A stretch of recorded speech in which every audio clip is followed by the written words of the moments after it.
Oh yeah, baby. Guess what? Yeah, I'm at this one site called Conbravo in Burlington, Ontario, Canada. Yeah, up here in Canada. Yeah, where it's always freezing.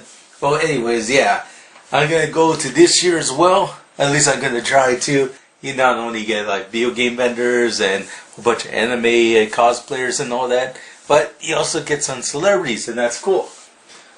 So not only will you get a whole bunch of that guy with the glasses people down there, you'll also be getting the 15-time TurboGrafx 16 World Champion Ryan Janelle down there as well. Yeah. Okay, I'm not no big celebrity or nothing, but I should be on this page too. Advertise me. What makes Conbravo so awesome? I'll show a cool Spoonyone actual panel that he did. I'd like to thank him again for signing this game for me. Yeah. Oh yeah, I always love showing that off. The whole 40-minute plus panel, it was awesome. He went on this huge tirade about how franchises are getting stale and getting complacent and getting, I don't know, just so plain over the years. See, he's much better at public speaking than I am. And yeah, let's roll the footage. And yeah, if anybody out there wants to, I don't know, Spoonyone wants to take down the video, because, no, that's okay. Drop me an email or something, I'll take it down. The thing is, I actually saw Angry Joe actually filming it and all that, and I don't know if he's going to like use it for something else, or he just wants to keep it as like a personal video. But hey, if not, let's get you all hyped up for Conbravo, because this was an awesome panel. Yo, just to get you all excited. Okay, let's roll. Yeah. Actually, Doug, do you have your camera on you? Earlier, I'm not even hungry. Do you have your camera on you, Joe? Yeah. Can you shoot something for me? There's something I want to drop into a review later on, and I just realized this is a good time to do it. I have no idea when I'm going to put this in, but I want a moment where where I'm in front of a crowd and the convention just boos the crap out of me, which will probably happen naturally. But if you guys wouldn't terribly mind, I'm going to have Joe stand behind me and kind of get a crowd shot, and I'm just going to say something innocuous, and then I want you to just like savagely boo me, and if you have anything relatively non-lethal, try to help me with it. Can we throw Timbits? You can throw Timbits, but you got to pick them up. Well, the thing is, he won't know that it's Timbits, but don't get my mouth, because I might change something. I might change the line. So not the face. Okay, we're all full up now. Great.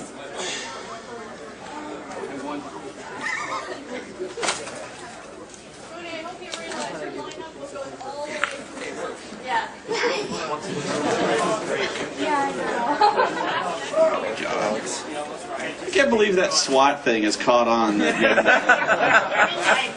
It's the bane of my existence now. There was this asshole at Borders. I went to a Borders bookstore, and he walks up behind me. He recognized me. He goes, "You're in my way, sir." And I'm like, "Woo! Do you not realize I will elbow check you for that?" You might have a flash grenade, man. You ready, Joe? Okay. So I'm going to say something, and then when I do that, just boo, and like whatever, okay? So, not now. When I'm done saying my line. Okay, ready? Okay, so here we go. You know what? Pokemon is for babies.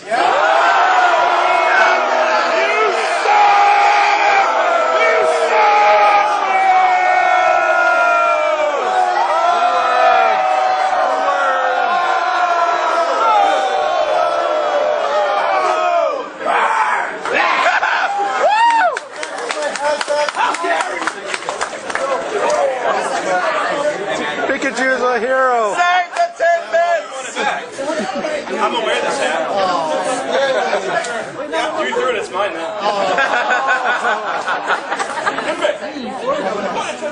Wherever you find Canadians are from. You should send that to them. What? Do you think they're worrying outside now? Worrying? Oh. Okay, that's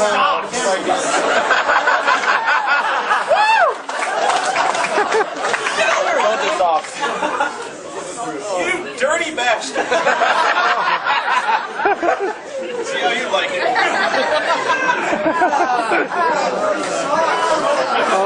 I know, right?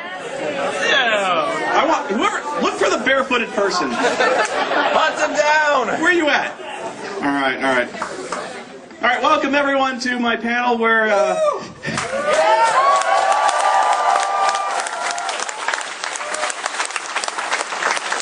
I just know you'll hate it. No, this is if you've ever watched my convention coverage of E3, I'm usually pretty hard on Nintendo and a lot of other game series because if you know me, I'm very about innovation, changing. I actually don't like sequels all that much because Go marry Nazi. Yahtzee, yeah. The thing is, I hate sequels that don't change anything. It's the same game over and over and over and over again.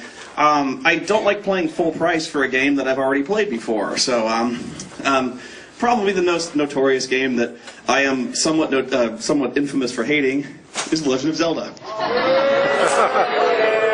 And the swords come out. Look. I never had a problem with Legend of Zelda per se. I love the game, in fact. It's a great game. It's very, very well designed. And the problem is, they stopped making new Zeldas when they had Ocarina of Time on the N64. Since then, you could argue that there's been some slight changes, but the emphasis is on slight. Meaning, actually, let me get my phone. I got my notes on my phone. 1 second. I had to write down all the stuff I hated. Wow. There you go. Yeah, this is a 16 gigabyte memory card. I got it. Oh yeah. So Legend of Zelda, I've always said it never really changed all that much. I mean, graphic updates. You know, Wind Waker had different types of graphics, but really fundamentally, it was always the same type of puzzles, same type of weapons. Same. And I went to E3 and I was really railing on the fact that when the 3DS was launched, one of the launch titles was Ocarina of Time. Again? Again. Really? I mean, that game has been re-released like 5-6 times. How many times do you want to buy this game? Why didn't you demand something new from Zelda? And I get a lot of hate for that. Probably rightfully so. I mean, they go, Ocarina of Time is a great game. Yeah, it was 15 years ago. But what have you done for me lately? So I had a few ideas on, how to, that's the second question, is even if they agree or disagree with me, they go, okay, smart guy, well, how would you fix Zelda? What do you do with Zelda to make it better or more entertaining? And I thought about it. Usually I blow it off and go, well, that's not my job. That's Nintendo's job. If Nintendo wants to pay me, okay. But that was waffling. That was a no answer. But I had a few ideas on how to fix Zelda. Make it an RPG. Woo! I am astounded, really, that The Legend of Zelda, one of the most famous and pervasive fantasy RPGs of all time, never had an RPG. The closest it ever got was The Adventure of Link, which had a few RPG elements, like upping your fighting and magic. And you know what fans did to that? They hated it. I love it, man. It's my favorite. Right on, man. But, I mean, it's kind of funny that the few times the series has ever innovated were the times that fans basically rebelled against it. Adventure of Link, almost nobody liked that. They're like, we want the old school Zelda, they want the top down, they want, what was the other time? This is probably a bad example, but it's, the CDI games, we're not counting those. Sauerkraut just groans. Another idea I had was, the setting is always very samey. It's always very fantasy. I thought you could go sci-fi with it. Really? Yeah. I'm not kidding. What? A little bit. I mean, there's no reason why you couldn't replace a lightsaber for a Master Sword, why you couldn't have the hookshot become like a bionic commando arm. Hey, Final Fantasy did it. Right? Yeah. Final Fantasy went with 7, went to Cloud. They had motorcycles, they had guns. Before that, you never saw that crap. Got a point. It became a gunblade. Oh, right. I hated that. But it would have been something new. It would have been something flashy that E3 could have put over there. I mean, how lazy is it really to just re-release Ocarina of Time again? Graphic update, sure, but geez. By the way, how much of a dick move was that to have the 3DS price drop the day after, basically, Ocarina of Time shipped? Very dick move. Yeah. How many did any of you guys buy Ocarina of Time and feel really buy 3DS and Ocarina of Time on that day and feel really stupid when you when you got home and then the news came? Yeah, you did. How else did I fix it? A movie. Why has there never been a Legend of Zelda movie? Super Mario Brothers. I mean, they did Super Mario. They friggin' did Tekken. They did all suck, but Tekken was good. You seen 3D? It really boggles my mind that one of the most famous flagship properties of Nintendo never got made into a movie. I mean, just think of how it would have really revolutionized. It would have really helped. It really helped to invigorate. Oh. It would have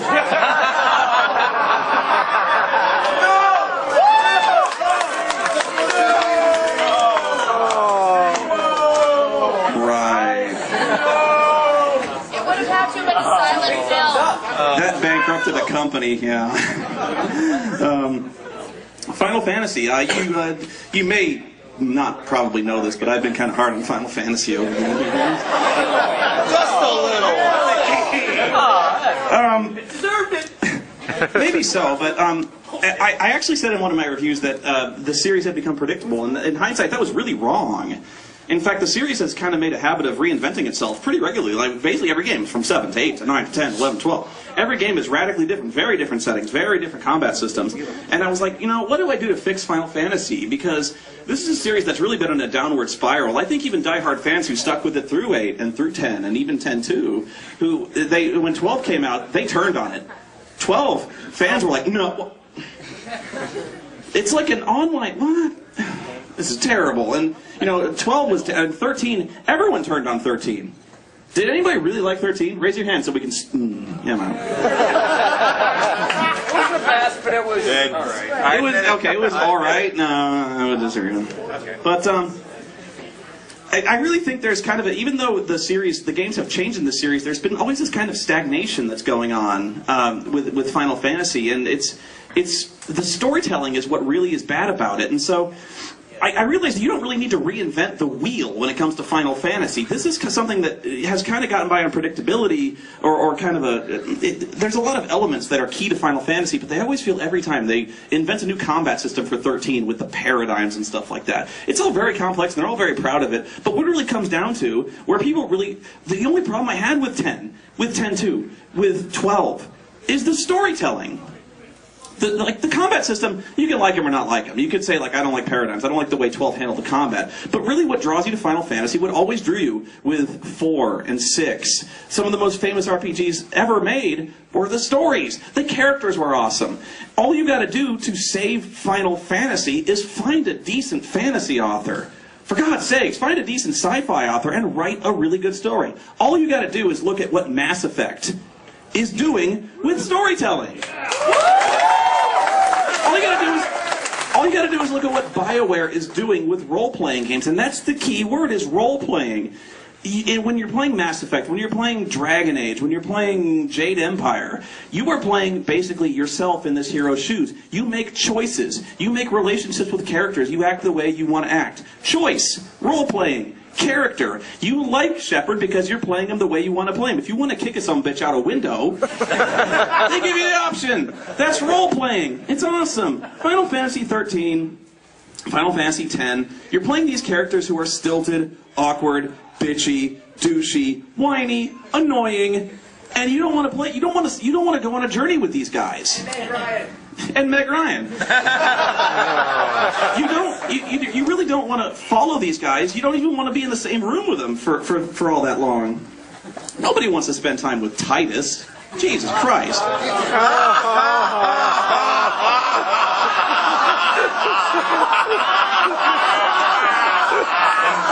That's a signature laugh. But yeah, really, it all comes down to storytelling, and I don't understand why. Final Fantasy 13, I'm going to do a review on this eventually, but really where Final Fantasy 13 comes down is it's a colossal failure of basic storytelling principles. You have to read text screens. You have to do homework to understand what the hell is going on in this game. Simple aspects of introducing characters, plot exposition, and stuff like that. When you have to read a supplementary booklet to understand what's going on, They just start off with the weird terminology. They're like, we have to get to the lassie before the falsie get us. And like, you're like, I don't know, what the fuck is this that? There's a guy with a bird in his head. And I'm like, you know what really bothered me about Final Fantasy 13 was the one thing they did introduce, they established this one thing where Lightning is running around and she jumps off this thing and it's all very Matrixy. She's floating and she snaps her fingers and like time stops and she floats.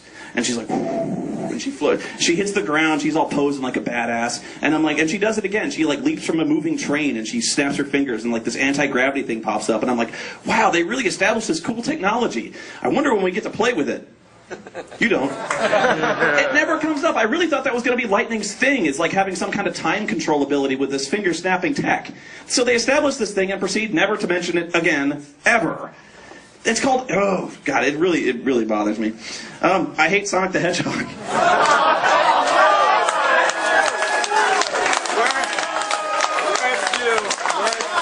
What?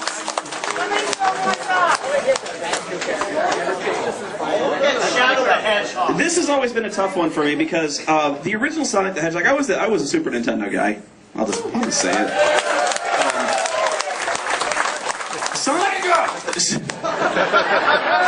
Sonic the Hedgehog, this is going to sound really stupid to you, but it moved too goddamn fast.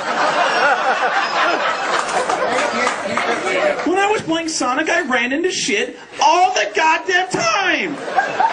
I'd be like, I'd run into a wall, and I'd be like, oh, stop, dead momentum. I can't run up. I'm running up a hill. I'm like, what the fuck am I doing? I run into a wall of spikes I never saw coming, unless my reaction time is that of a 4-year-old crack addict. And like, I just never got it. I was like, if you want to play Sonic, you got to play through it slow. What? And really, the only way, like, people who play it are guys who memorize the stages and they're doing like time trials, like trying to beat their best time. But you have to memorize the stage. That's not gameplay to me. It was really boring, but Sonic is one of those games that also has tried to really reinvent itself and try to move on from the 2D thing. And every single time they've tried to do it, it's been a disaster. Sonic Color, Sonic Free Riders. You know, they've done these Sonic Unleashed, Shadow the Hedgehog, where they tried to make Sonic like urban. A fucking sword that doesn't make any sense! Right? I sense great rage in you. So it's kind of funny with Sonic, where it became more about memorization of the levels than skill, and every time they tried to reinvent it, it was a disaster. And what really made me mad was I went to E3, and you know what they were doing? It was basically the same thing Nintendo was doing with Legend of Zelda, was they were basically re-releasing Sonic episodes, which was essentially just a re-release of the first Sonic the Hedgehog. Really, you got that, what's that, green zone? The first 3 levels are like the first 3 levels of Sonic. I'm like, really, you know, this is 2011. Hey, we're Sega, we give up. Sonic. Yeah, they basically threw their hands up, like, I don't know what to do with Sonic. Let's just do the same thing we always did, and it was just really boring. So really, everything that has been tried, that can be tried, has been tried with Sonic. So I was like, oh, this was the hard one. So what do? I'll tell you what, first-person shooter. Right? They never tried that. Sonic the Shadow the Hedgehog has guns. That'd be really cool. You know what? Like, seriously, like adapted like Crisis. You know, with the Crisis thing, you had super speed, you had super fast, you had super strength. You could do that with Shadow. You could have a guy running around real fast and shooting things. It would work. Here's a funny one. I wonder if I had a picture for this. Yeah. Team-based tactical strategy. You could do this! Like XCOM. Really, if you look at the cast of characters in Sonic, every character is distinct. They've all got their own thing, like Shadow is good with guns, Sonic is really fast, Tails can use his ass to fly. You've got that girl hedgehog I never really paid much attention to, but basically, you've got... Wow. Nerds. I know. But you've got these characters with distinct abilities. I was like, do like XCOM. You ever play Jagged Alliance? Yeah. You can do this with like tactical... Okay, moving on. Halo. Oh, yeah. I know.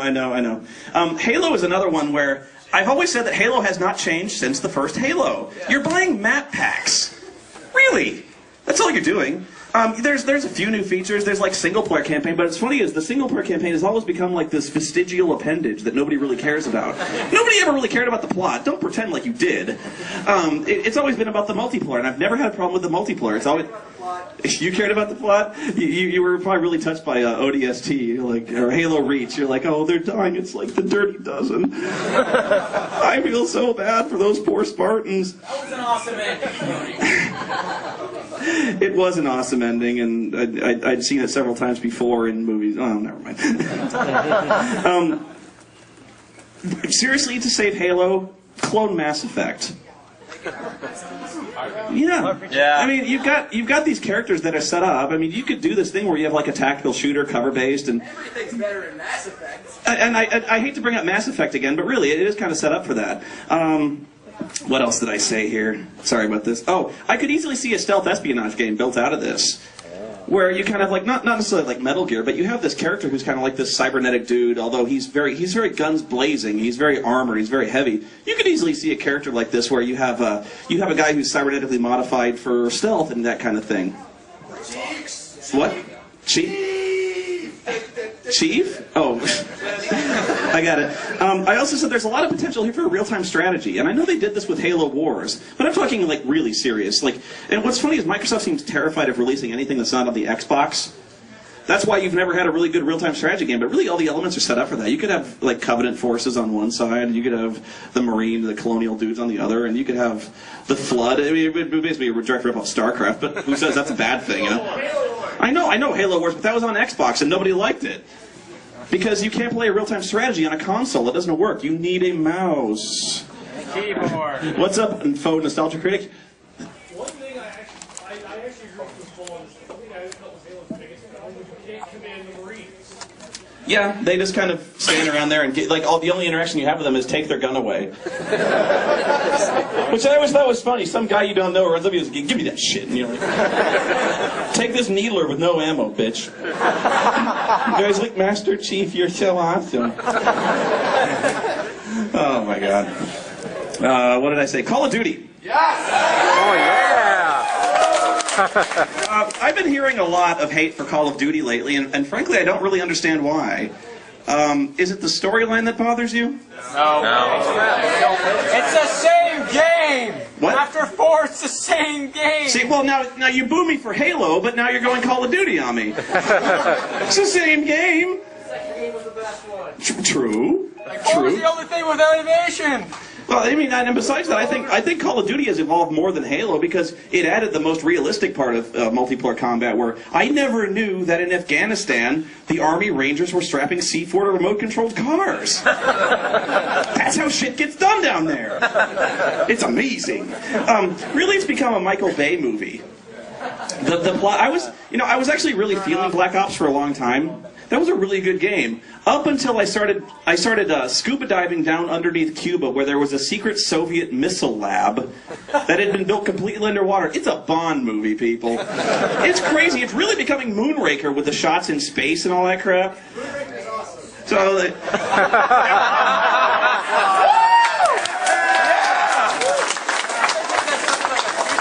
what's the next one? Is it Call of Duty Future Warfare or something like that? Yeah. You're not far off. You're really not. But how do I save Call of Duty? I could just go easily hire a better writer, but seriously, they need to. What games like Call of Duty really did was get rid of recharging health. That was a big thing back in the day when like Halo did it and Call of Duty first started doing that Medal of Honor, where if you got red jam smeared on your face, all you had to do was kind of hide behind a wall and suck your thumb for 10 seconds. then you had like a Wolverine healing factor, and you're like, I'm better, and then you run back out. It was kind of fun in the day when you had shields, but it doesn't really make sense. Now, I'm not going to call realism on finding health packs, but they got to do something else where it's kind of silly, where you can just get shot over and over and over again. And this is an instance where a guy like Tom Clancy could probably write a really cracking good story about like a Black Ops team and stuff like that. Fear. I played the first one, I stopped. You read my script, man. Make it scary, god damn it. First-person shooters are not scary. Especially not when you're Especially not when your enemies in a horror game are just guys. There's like this scary girl from The Ring, right? But she never fights you. It's always like just these faceless dudes. And how do you make a horror game out of that? It's not possible. And then there's robots. And now we're starting to... I really don't understand that at all. Fear 3 is the worst. Fear 3 was such a colossal... If you think shooters aren't scary now, wait till you have a cooperative partner standing nearby, helping you out. It was such a colossal blunder in every level of game design. It's always been based on jump scares, just having really loud noises leap out in front of you, and I never liked that. It's really that cheap. The same with Dead Space? Dead Space is a lot like that, yeah. I kind of had less of a problem with Dead Space because I'm a big whore for Warren Ellis, who kind of wrote the script for that. What was the question there? Dead Space, you turn off the music, so you don't have that stinking lock, Uh-huh. and you jump up. So the actual combat is scary. If you mute the TV... Oh, if you turn the music off, the stings don't... Oh, that's actually kind of interesting. Oh, that's actually not bad. What's up? Hey, I kind of had an idea for the robots thing that could be an improvement. Mm-hmm. Pulling this straight from the original Portal game from the Valve series. Do any of you remember those gunner things that were further down the portals? Those droid turrets. Take that really innocent looking voice and put it on those robots. It would be just really creepy. There's a little bit of fear to add to the game. There you go. I just thought of one that I think I may have mentioned this in a previous panel, but Bioshock. Bioshock. Oh, Spoony, I thought we went through this already. We did. Oh, Sora, there you are. All right. If I haven't mentioned this... I swear to God. I'm going to pick on Bioshock again for those of you who didn't hear this again. Bioshock sucks. Holding back security. Some person you made it had suffering from schizophrenia. Bioshock is so... You can't lose Bioshock. It's like... If you die in Bioshock, you emerge from a phone booth 2 seconds later, 20 feet away. So, like, there's this big dude in a fucking armored suit who's got a drill in his hand. He gores you through the face. Instantaneously, you get out of the booth, and you're like, round 2. What must this drill dude be thinking? Like, how do I kill this guy? God damn it! It really becomes a Monty Python sketch after a while. I can't hear you at all, man. I like to see kneecaps off. Yeah, you can wear these guys down by attrition, so I always... So I always pictured, like, these cloned bodies, like, piling up. I should do a webcomic of that. What's up? Yeah, simple way they can fix it. Make it so it's not something that just like makes your character regenerate. Make it so it's like a time machine, so you go back before you enter the room. Or make it so you're diminished in some way when you get murdered. I mean, I don't know how to see it, but man, that was such a goofy thing. Yeah. Or make it that the enemy's target phone booths. I think they do make it cost money. There's like, I think there's, I forget, but the only way that, I saw a patch that disabled divided chambers to do that. It was really just, although you could just quick load. So there's kind of a line there of difficulty. Yeah, one more question. Who is that? You had, what, Sora. Well, I would just say, like, you can still use the divided chambers, but just like take some of the weapons out, just like make just the rent. Well, if you lost your weapons on your body when you died, because you emerged from the chamber with all your weapons, which is just not fair. I felt bad for the bad guys. The other thing I really disagree with, this is something that always bothered me, especially with a lot of modern games, is the fact they always have a good evil mechanic now.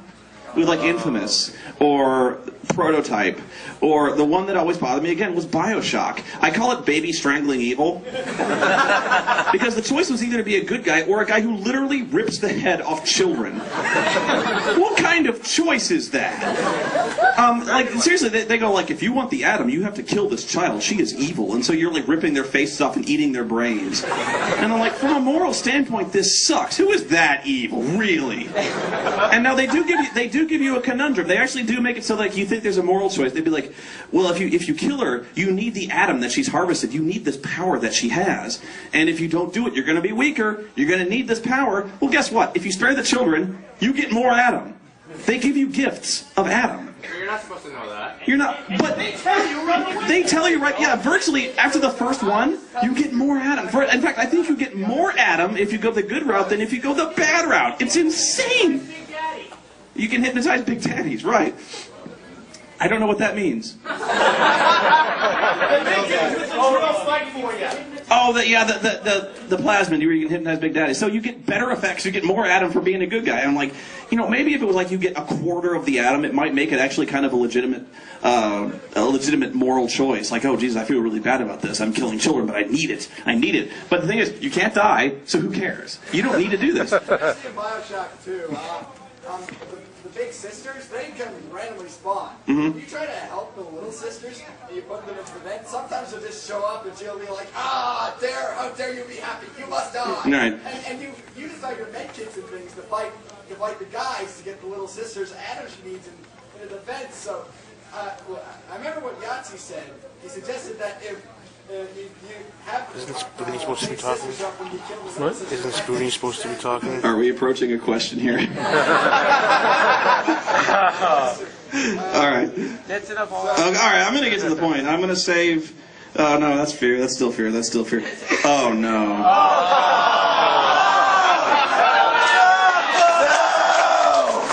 I'm not a medical worker!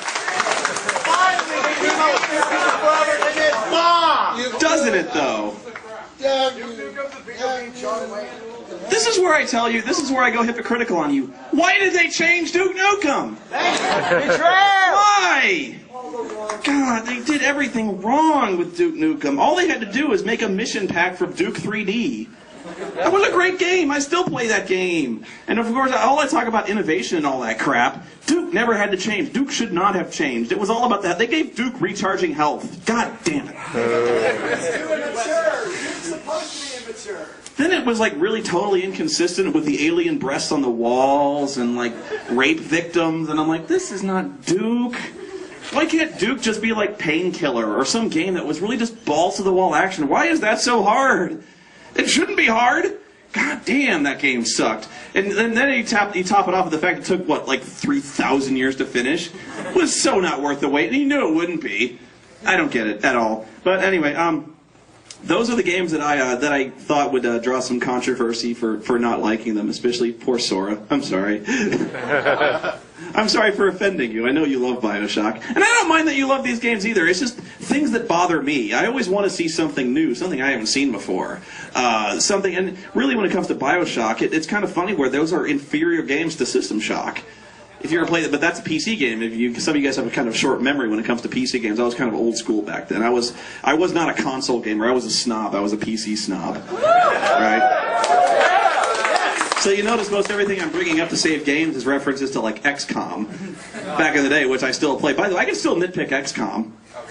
You want to see it try? No, not that XCOM. Fuck that game. Not that. That's not even XCOM. I'm calling that Area 51 G-Men. I don't know what that is. But the biggest problem I always had with XCOM, the original XCOM, was the fact that these guys are like super soldiers who are psychic and stuff like that. They're cruising the world. They don't have night vision goggles. They have road flares. So like, you never want to go out at night because you can't see anything. Like Splinter Cell.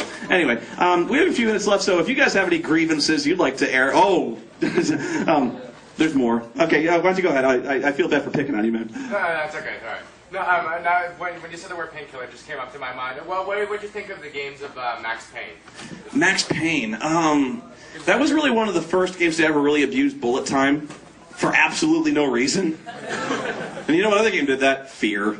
Fear did that. I was like, why do I have bullet time? And they're like, because you're psychic and... Do you want to play a game or not? I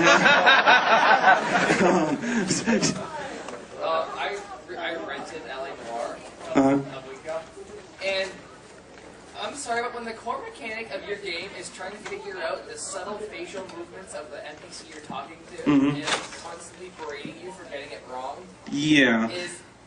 And the other half is looking around with stupid crime scene going, well, this doesn't do anything. Well, this doesn't do anything.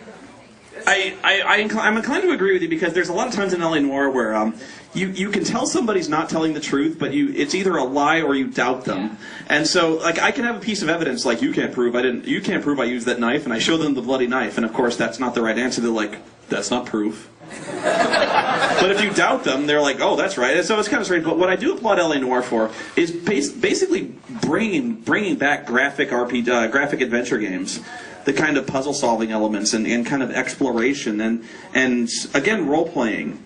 There's really not what I really wanted was in LA Noire, to save that one, the captain, the guy who's basically a direct ripoff from Dudley from LA Confidential. It's like, would you ever shoot an unarmed man in the back, son? That guy keeps telling you, like, well, you should beat suspects, you should beat answers out of them, but you're never given an option to do that. You can never be a bad cop. I always wanted to be that guy who would rough up a dude in an interrogation room, slam him, like, beat him up with a phone book so there's no bruises showing. That would have been awesome! Yes, it would have. Magnot? Oh, jeez, these guys. Yeah, you had your hand up for a while. My main thing is games that, like, show you doing something in the cutscene or say you have it, but won't let you do it in the game, like you said. For example, Mass Effect 2, great game, but like the mission where you find the collector ship, you're coming out, you're running away, and you're like, oh my god, the weapons are tired, please get away. And you're like, wait a minute, I bought the big guns that work, and I bought the armor to stop. Like, I've got an idea, guys. Why don't we turn around and blow a few fucking holes in their ship and shoot them down right now? Like, that's a big problem with a lot of Japanese RPGs, and again, Final Fantasy 13, where the characters do these awesome things. They're like grinding on big cables, and they're doing backflips. And Metal Gear Solid also does this. Have you ever watched Metal Gear Solid? I love Guns of the Patriots, but it does this thing where Raiden is like strapping swords to his feet and like roundhouse kicking these giant robots in half. And I'm like, why can't I do this in the game? Damn it! Now, Snake does have the great advantage of being able to literally pull a railgun out of his ass. You switch weapons, he's like, Otacon. Why do I have infinite ammo? I'm wearing a bandana. You've had your hand up forever. We're talking about stagnation. I think the main Mario franchise is that. Mario is the whore of gaming. They slapped Mario on everything. But I can't say Mario is stagnant. They do new things with Mario all the time. I'm just tired of seeing him. He really is that guy who... He's the trademark. He's the guy all the kids know. So if they want to sell a game, they slap Mario in it. It's about all I got with Mario. Yes, sir? What are your thoughts on Knights of the Old Republic series? Knights of the Old Republic series would be great if they ever finished it. That's really the bottom line with that. Even this, what is it, the second one, Sith Lords was the second one? It was basically half done, basically to meet a deadline, but I don't know if BioWare takes that. Was that BioWare did that? Probably. I don't know if they ever take that seriously, because there was actually a lot of great stuff. For instance, I played through that whole game one time not knowing that you could basically turn any other companions into Jedi. I didn't know that. Really? So I played it. Yeah, really. I'm a dumbass. What can I say? But I played it again, so I could turn that guy, Aiden, yeah, whatever, that guy, to a Jedi. Just goes to way in the back, green shirt. Yeah, you. Yellow shirt, whatever.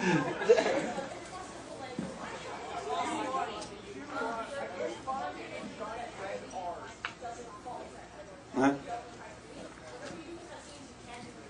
Yeah, that's actually a good point. That's what actually I really love the Devil May Cry series and Bayonetta, which was kind of a really. Bayonetta is one of those games where I look at it and I go, "What the hell? That's a weird game. She wears her own hair. That's nasty." Yeah, she sucks lollipops, but it's so crazy. It's so J crazy that I love it. Yeah, over there, black shirt, black hoodie. Ever played Amnesia before? I did. Yeah. What's your thoughts on it? I think it's one of those great games where. It really, the storytelling and atmosphere, I really love games that set up atmosphere instead of scares. And Amnesia and Penumbra do that in a way that no other games for a long time have done. Yeah, Amnesia is one of those games where not only can you not fight the enemies, you can't even look at them. Because you'll die of a heart attack. It's really funny that way. I love those games, and they're really cheap. So if you want a scary game that's not at all like Resident Evil, which I wouldn't even classify as horror anymore, it's very run and gun. One of the best games for this, and I always say this is one of my, probably, if I have a top 5 list, this is probably number 1 or number 2, Eternal Darkness. Yeah! And it's one of those games that nobody talks about this game. I have no idea why they never made a second one. It is one of the best horror games of all time. That game screws with you, man. Silent Hill. Silent Hill? Well, that was the one that really replaced Resident Evil for me, was Silent Hill. But anyway, I'm rambling. Over there, yeah. Well, I'm gonna say about Eternal Darkness. I work at 1UP Games, and that's like the #1 GameCube game I get requested for. Really? It's Eternal Darkness. It's a $40 game, man. It's pretty expensive. Even now for GameCube, it's a $40 game. I don't think you can get it on Virtual Console either. No, it's the only way to play it. If you've never played that game, find it. For God's sake, find it. It's hard though to find. It's worth it. It's worth the effort tracking it down. And, Resident Evil. What about it? Recent ones. Yeah, they exist. You want me to save Resident Evil? No. No? Don't save that. Save Silent Hill. Save Silent Hill. Ever since they moved over to the new team in America with Homecoming, they've kind of ditched the scary thing. Well, at least with Homecoming. Honestly, I don't have a problem with Silent Hill. I didn't like Homecoming, but that was because that became more of a combat game than kind of a scary one. I've always liked Silent Hill. I liked. Here's one way you want. Like, I liked The Room. Yeah. Not the movie The Room. The movie The Room. Oh, hi everybody. Hi, Mark. Over there, back. Yeah, blue shirt. Yeah, you. I'm sorry, I just wanted to, I hope you don't mind if I change it up a bit. You were going for video games you'd like to change. Huh? Do you have any sentiments about role-playing games or tabletop you'd like to change?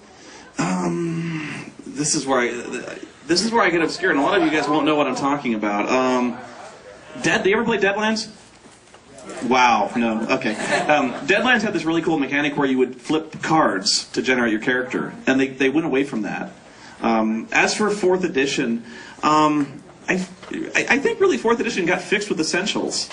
I really like what Essentials did with it, where they really simplified and streamlined and made combat faster. You don't have like a deck of cards you're always choosing from for every combat. You really overthink combat. It needs to go faster. And that's always the big thing, is especially now, I love playing RPGs, but I never have time. So it's really hard to get 5-6 people together on the same schedule in front of a table to play a game that takes 6 hours. Having that kind of a window in your schedule, anyone's schedule today, it's really hard. So if I think there was anything I'd like them to change, is to try to make it way more accessible online. Virtual tabletops online, which is something they always promised with 4th edition, but never delivered. They're still trying. I know there's like a beta phase tabletop thing, and they're never getting it to work right. They really need to work on that to get tabletop gaming on online. Whatever, and try to get that as fast and efficient as possible. Oh, geez. Way back there. Yeah. 2 quick things. One, what would you do to fix villains in video games? Villains. Yeah, like make them actually threatening instead of just a bunch of claws with an army. It's a good story writer. Villains. I tell you one problem I have a problem with, and I hate to go back to Final Fantasy. It's all I seem to ever talk about.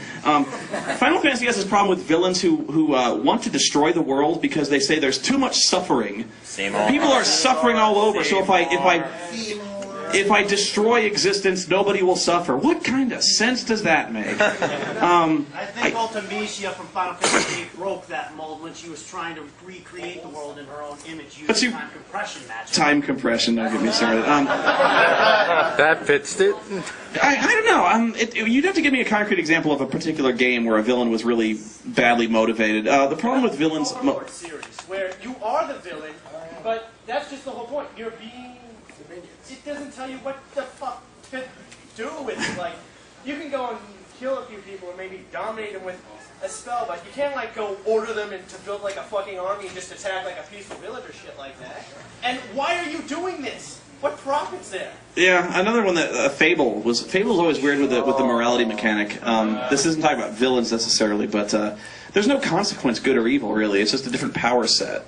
There's no role playing, like even Infamous, where you have a choice between kind of a paragon or evil. If you're going one, you got to go balls deep into one. There's no point in going sometimes good, sometimes evil. Otherwise, you just get neutrality and you get no special powers. If you go all the way good, you get really good stuff. If you go all the way evil, you get the really good stuff. But there's no back and forth, which is why even Catherine, I really like Catherine a lot because I love that game. Because it's not even really a good evil mechanic. It's just kind of cheating. It's a moral choice mechanic. Yeah, it's a moral choice mechanic. Center of the aisle. Well, yeah. What do you think the comparison between Assassin's Creed and Prince of Persia? They're both the same stuff. There's not really much of a comparison. I remember someone Because the climbing mechanic? Assassin's Creed was a knockoff of Prince of Persia, but Assassin's Creed is so much better. I disagree with the fact that it's a knockoff. What's funny is I really hated the first Assassin's Creed. I found it really repetitive. We're time's up. Okay, guys. I'm sorry. I hope I've at least inspired you to make better games or demand better games from people. And by the way,